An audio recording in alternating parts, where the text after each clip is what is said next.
Our session for today is focus on student understanding. And in a way, it kind of is follow-up to the session Lisa did last week on rubrics. It seems to, it all kind of ties together. And so we're going to have a talk about student understanding today. So while we are waiting for you to respond on your poll questions, I will let you know that Daniel and Dimitri are our moderator and host today, and they're the ones that will be communicating with you through the chat room. And if you put something into the chat, I would like to encourage you to click on where it says to all attendees, if that is an option available to you, so that everyone can see it. So as the presenter, I will be sharing my screen and talking to you about the topic, but I'm also looking for feedback from you about the things that we're talking about. So it definitely is an interaction. As participants, you can chat in the chat room, and if you would like to speak, just raise your hand and our host can unmute you so that you can join in the conversation or put your questions or comments into the chat room. Either one works fine. So what we're going to be doing today is talking and thinking about our learning experiences having to do with how we figure out if our students are really understanding.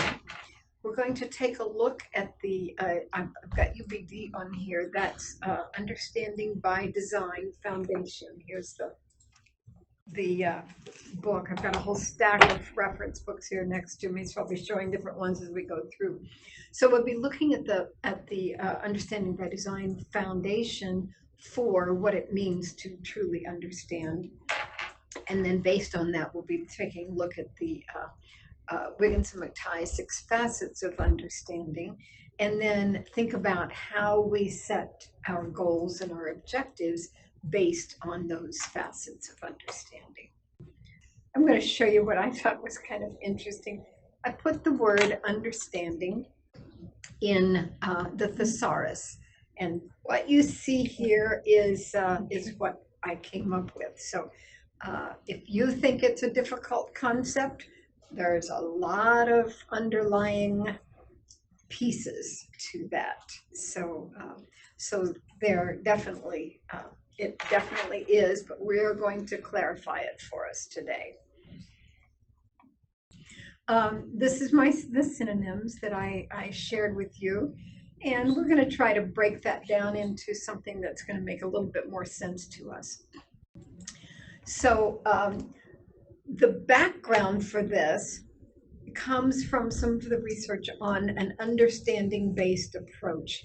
And this first page is from the Bransford, Brown, and Cocking How People Learn text.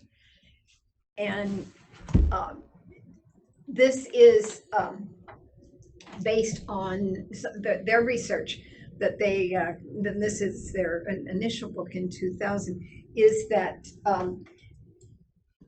an understanding-based approach has a balanced learning approach. It has to focus on not just the drill piece, but also on application and really getting the grasp for it. An understanding-based approach also needs to have the capability of transfer, being able to take a look at those underlying concepts and principles and be able to apply them to a different or a new situation. There's also the interesting research on the expert versus novice perspective, because when experts address a problem or a challenge or a question, they tend to look at the whole picture, where novices are looking for an answer for something that the formula or a pat answer that fits into what they know at that point. And another piece of Bransford's research has to do with the fact that it's if there is not the depth in the content, then there's not going to be a good solid understanding. We hear the phrase a content that is an inch deep and a mile wide, and that doesn't really lend itself to having a good solid understanding of the topic. And the Bransford research also includes the fact that assessments need to include authentic performance. There can certainly be tests, but that also needs to include some sort of a performance assessment. Now, here's something that's really interesting.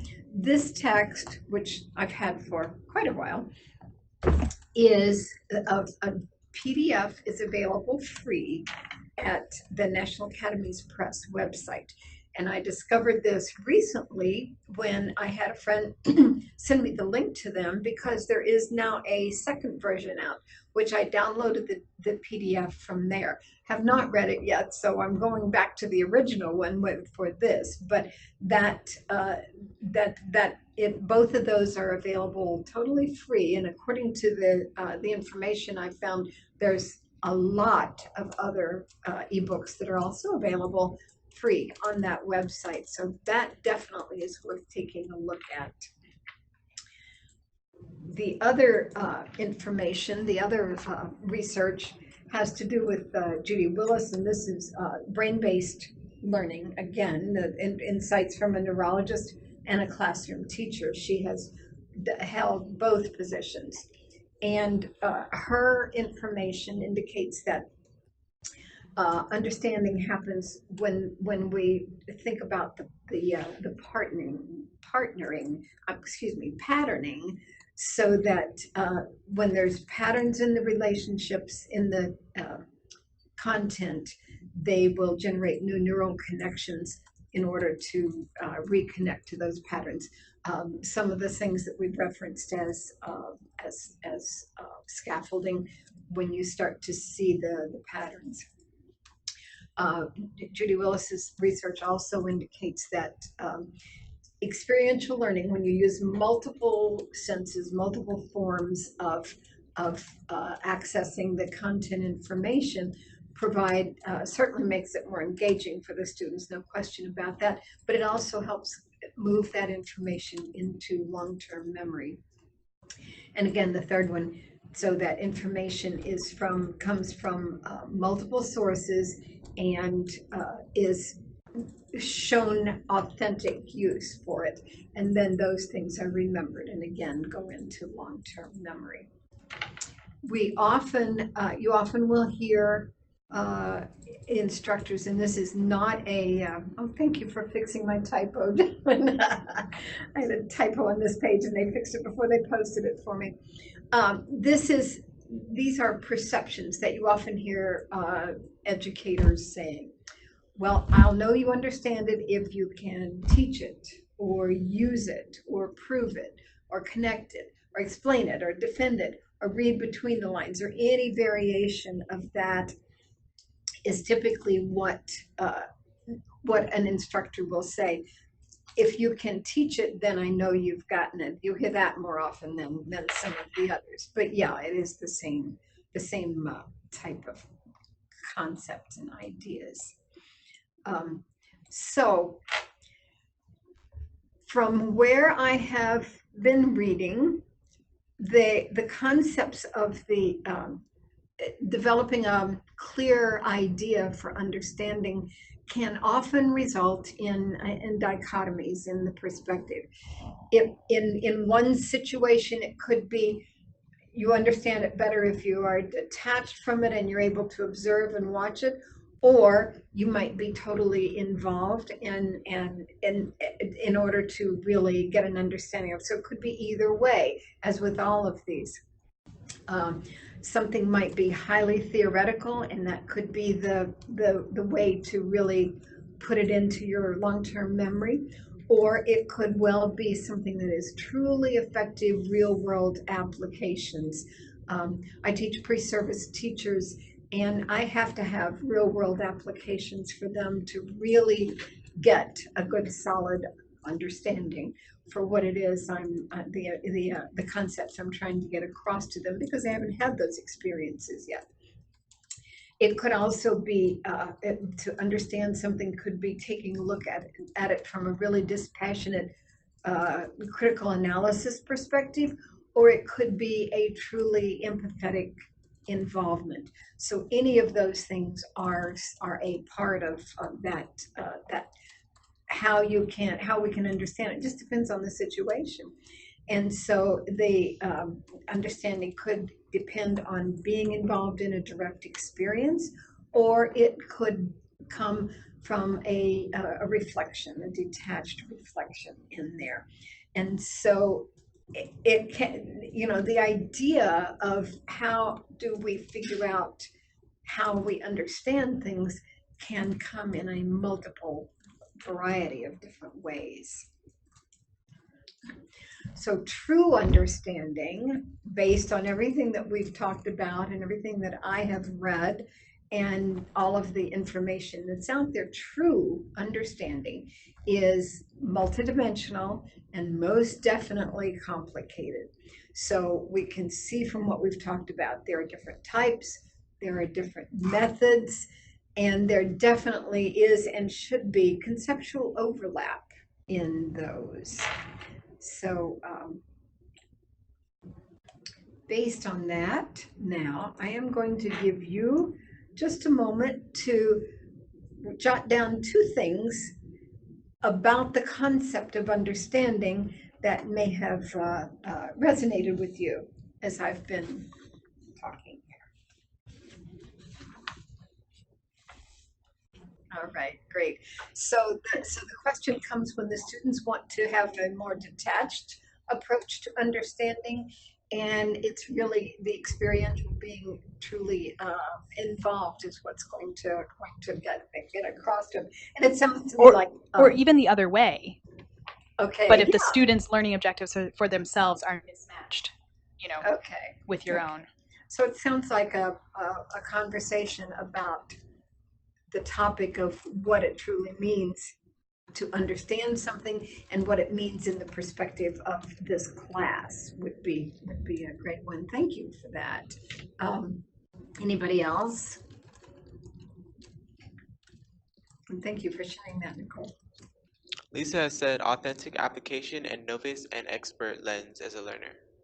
Authentic application and novice and expert lens as a learner.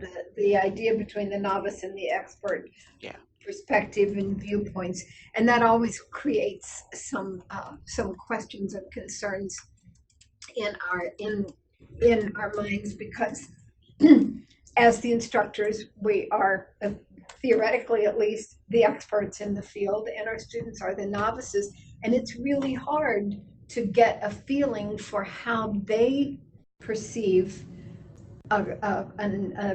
anything that you're presenting, because we see it from a whole different viewpoint. We've got the overview picture, and so it needs to be taken to a point where we can think about it from the novice viewpoint.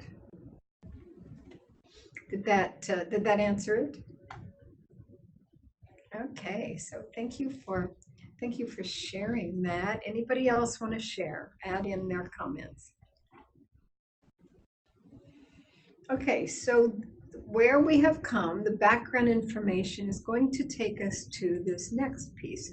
When we truly understand something, we can explain it, we can talk about what it means, we can interpret it, we can apply it. We have a perspective on what's going on. We can empathize with it, and we have self-knowledge about how we understand it.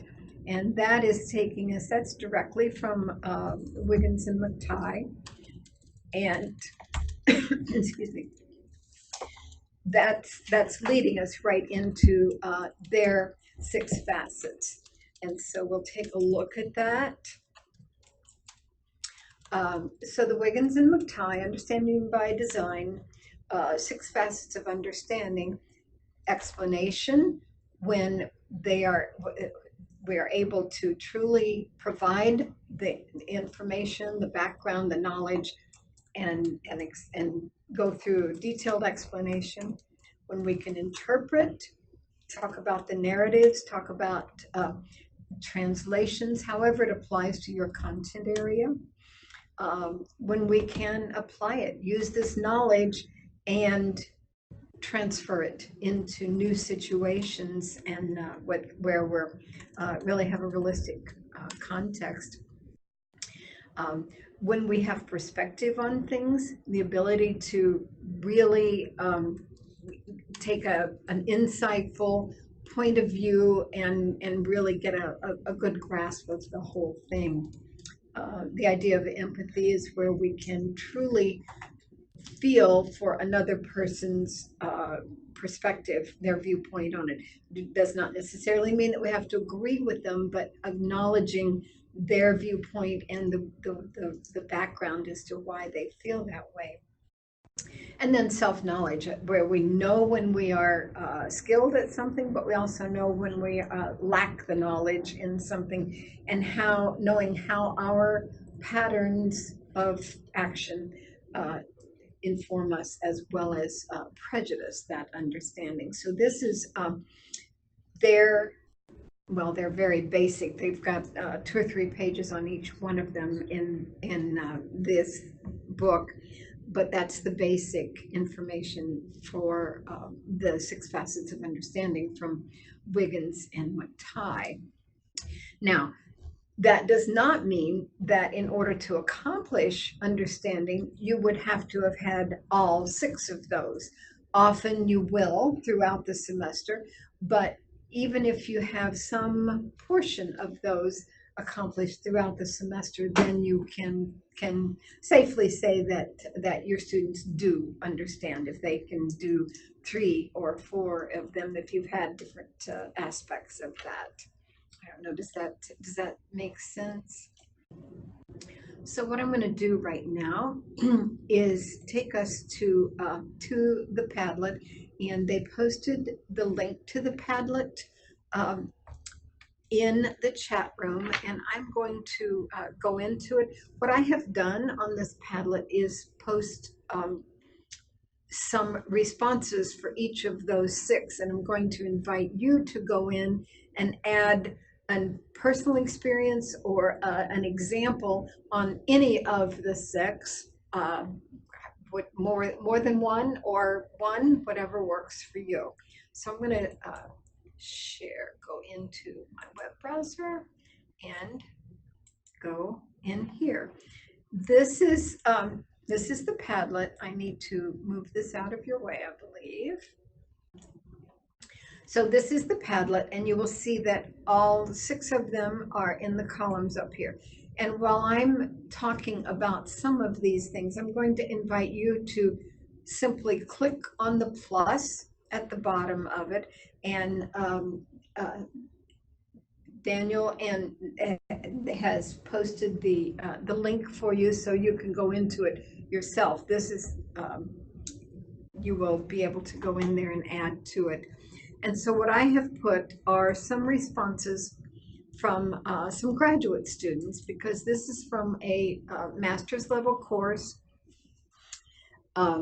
that was for actually most of them are practicing teachers, although some of them are not in the field yet, but still thinking of themselves as teachers. And so a couple of them I will share with you while you are please clicking on the little plus sign below them, so that you can add some examples or perspectives on those. So I don't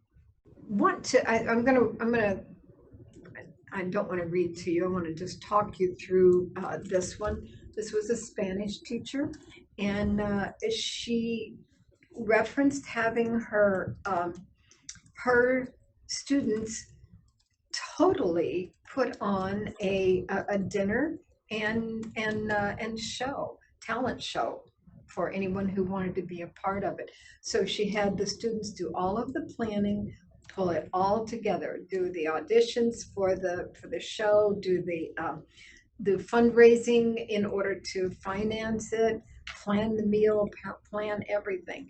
And consequently, they had to do a substantial amount of research in order to make all this come about. Now, talk about an amazing application for it. I thought that was great.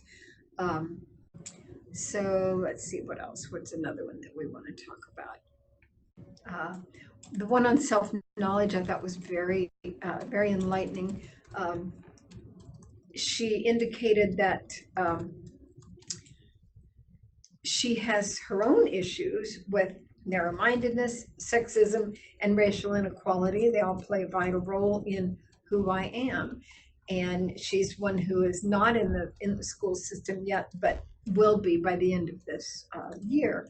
And she wants to make sure that she can see and accept others, even with knowing what her own self-perspective is. So I thought that was a really interesting reflection. I hope that when the time comes, I'll have the courage to face the uncertainties and fears. So I have to honor that in these. Any others that you see that you would like us to talk about? I have examples on any of them. Do I need to update here? Because I think that someone has responded. Anybody else want to put a comment in? An example of one of the 6 facets of understanding, or a personal experience with it. I love the idea on the empathy that, and this is a middle school teacher, and acknowledging that her students are challenged with math, and partially because of their low confidence.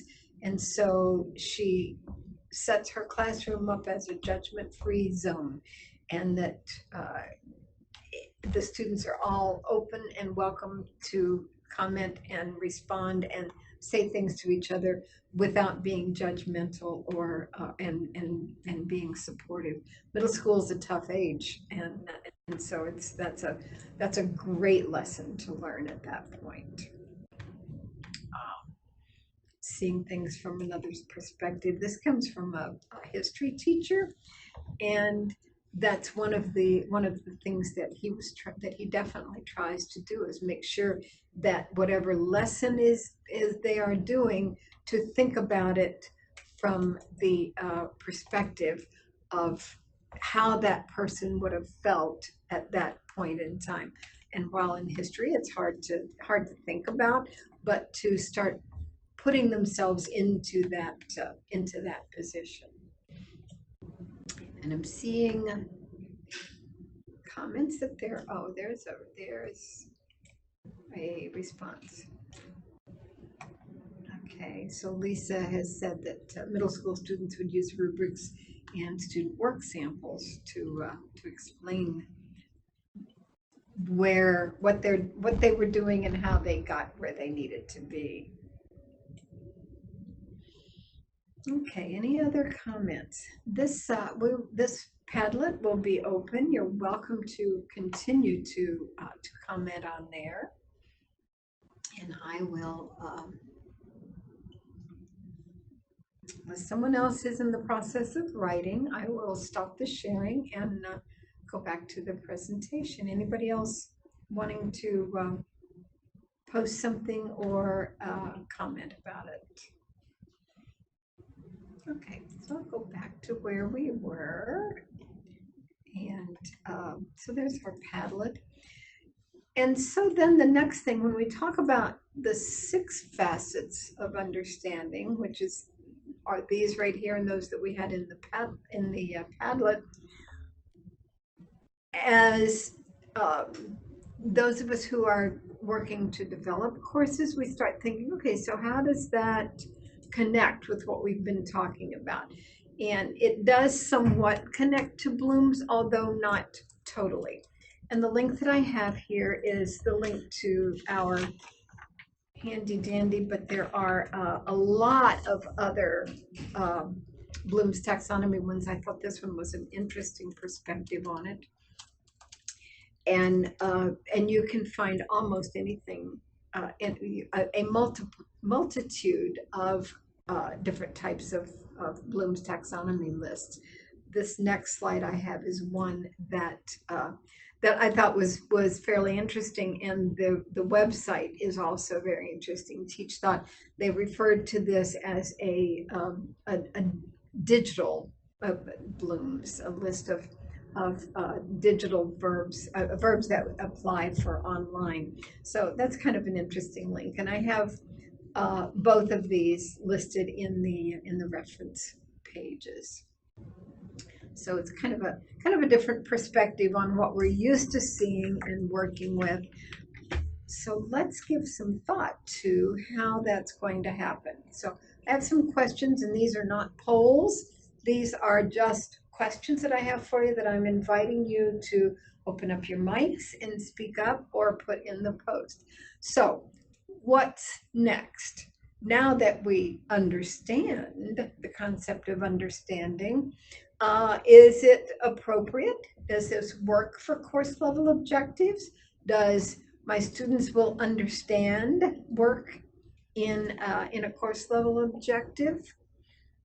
Why or why not? What do you think? Is that an appropriate objective to use for a course level objective?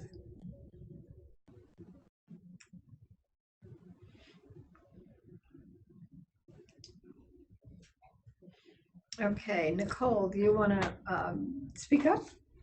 Sure. I mean, I have tended to avoid understand in objectives, but I realized that I usually put it in rubrics that an assignment will demonstrate understanding. And now I feel like I can be more specific, and that might actually help students achieve the goals. And are you talking module level or course level? Like an assignment rubric. An assignment. That you know, an A level demonstrates understanding of the concepts and then all these other things, but perhaps saying, you know, that the student explains and, you know, shows self-reflection would be more effective. Okay. And Nicole is a recent person who has just joined the e-certification workshop that we're doing, and consequently is still working through that. So I will make you a gift of this list today, Nicole. But it's also in module 3. So course level objectives. Does students will understand, and then fill in the blank for it. Do you think that that's okay to use in a course level objective? Lisa needs to speak up. Go ahead, my dear. Okay, so you know, I'm always tempted to use the word understand, but then I remind myself that most of everything that I create in the classroom, I always think of the students, right? So I want the students to be able to use both the module and the course level objectives to help guide their work. And so we have to make sure that those objectives are very, very clear. And I have never found that the word understand is clear enough, whether I'm teaching middle school, high school, or excuse me, in higher ed. And so I have to define what understand would look like given the situation. And I'll go back to what Nicole was just talking about with rubrics. It's the same idea, right? So the task or the assignment rubric would really break down what that understanding looks like. Right? What does it look like when the student does understand? And right, so that's that very clear criteria that we look for. But the base. Thank you, Jade. So essentially, as a course level objective, we could certainly put understand into a course level objective, because we would then use some of those 6 facets within the modules in order to clearly provide the evidence that because they did this in module 3 and this in module 6, that we can say that yes, they do understand. As a module level objective, the students who understand definitely doesn't work, because there is no evidence that they can provide for you, no matter what your assessment pieces are. There's no evidence, because there's no way of knowing what someone else truly understands, other than unless we use one of those 6 terms, or through the Bloom's lists, some of the other terms on there. And so for a course level objective, understand can work. There may be some better ones, but it certainly is something, as long as you can justify within the module objectives what you are expecting them to do in order to give you the evidence for that understanding. So here I go. Anybody not understand? Lisa wants to share. Okay. Okay. All right. Thank you. Well, we'll move on.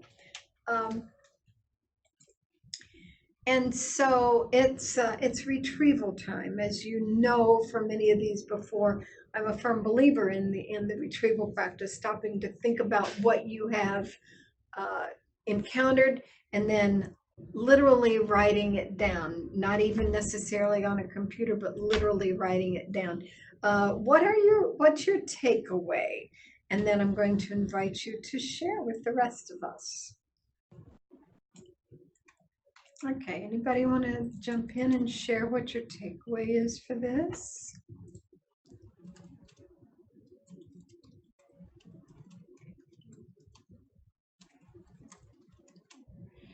And this image, by the way, is one that came from one of the sites where we really emphasize copyright compliance in everything that we do.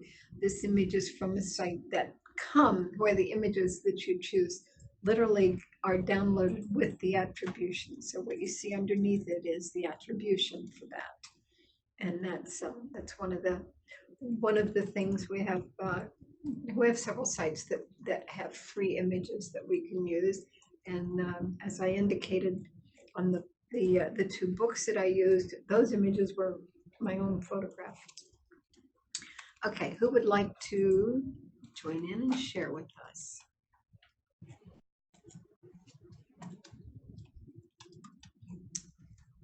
Nicole, did you want to say anything? Oh, I was in the process of writing. Okay, all right. So, given that, okay, is this yours? Doing something with knowledge and information and break it down into a number of distinct activities that span the spectrum from explaining through interpretation and application. Yeah, absolutely. Thank you for that, because that truly is how it works best. Anybody else? Okay. Perspective.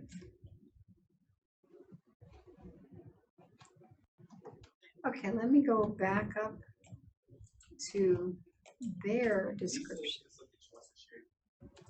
Insights and point of view. Lisa wants to share? Yeah. Okay. So perspective is where the students have a really good point of view. The one that I had as my example in there was the historical, where they're doing from history, where they're trying to put themselves into that person's what was going on for them at the time. Not an easy one to do, but I also will let you take a look at this and see some of the other ideas on that. Thank you. Lisa. Yes, ma'am. She says, the big idea for her is how important it is for us to always consider student engagement and learning. Okay, so as long as we've got student engagement, I didn't. And learning. Okay. Okay, thank you. Thank you. So that said, well, first I'm gonna show you the reference list and know that this will get sent out to everyone, which includes the Bloom's taxonomy verbs and the teach thought, the digital Blooms.